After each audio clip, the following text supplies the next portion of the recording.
Voz e imagen. Archivos para la memoria.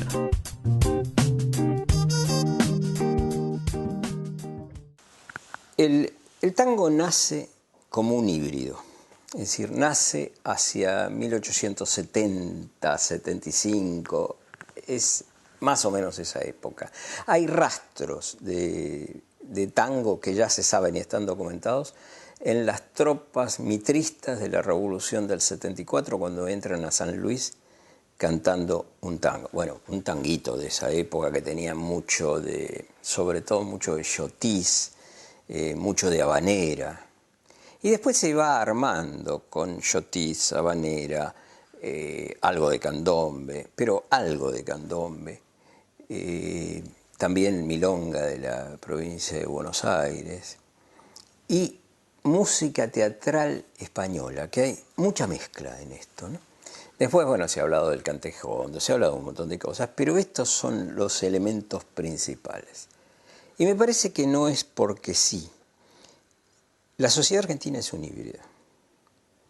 La sociedad argentina también viene de distintas corrientes, inclusive de distintas razas. Bueno, primero los españoles, la inmigración española, los españoles, la italiana, que es la más importante y es muy importante en el tango,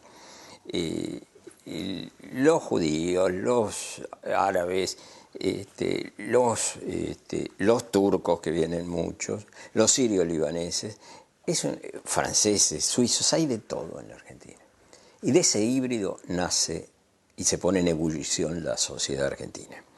Entonces es bastante lógico que su reflejo, que el tango es nada más que un reflejo de la sociedad y de los altibajos sociopolíticos de la sociedad, el tango reflejara esa primera época.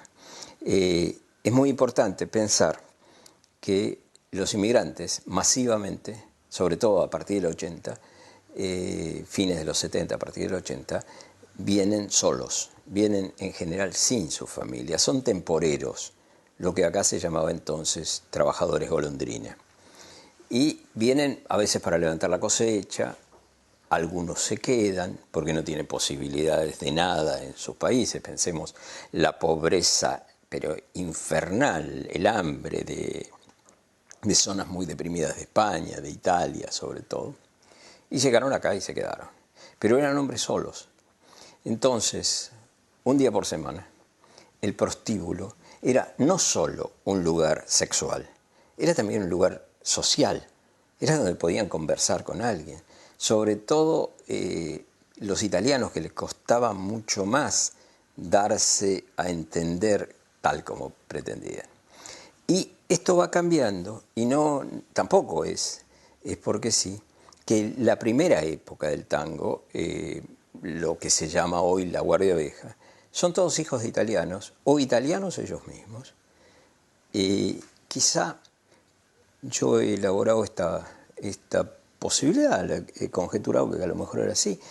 Le tomaban mucho el pelo a los hijos de italianos, porque no eran argentinos, porque sus padres hablaban cocoliche, esa mezcla rara de tratar de hablar entre italiano y castellano. Y entonces ellos trataban de no hablar el italiano, pero tenían sus raíces, su amor por la música se lo habían trasladado los padres. Y al no poder hablar, lo hacen a través de la música. La preponderancia de italianos es muy, muy importante. Creo que sin los italianos no se hubiera dado el tango tal como es. Los italianos le dan la melancolía y le dan algo que todos los inmigrantes del mundo sienten o hemos sentido. Es decir, yo pasé 7 años en Madrid. Es la nostalgia. Y el tango tiene nostalgia, tiene melancolía. Y cuando aparece un instrumento también extranjero, un instrumento alemán como el bandoneón, que fue creado curiosamente, fue creado para dar misa a la intemperie en el campo, y de dar misa pasó a los prostíbulos. Esto también es interesante. La historia se mueve como quiere. Voz e imagen. Archivos para la memoria. rumbosur.org.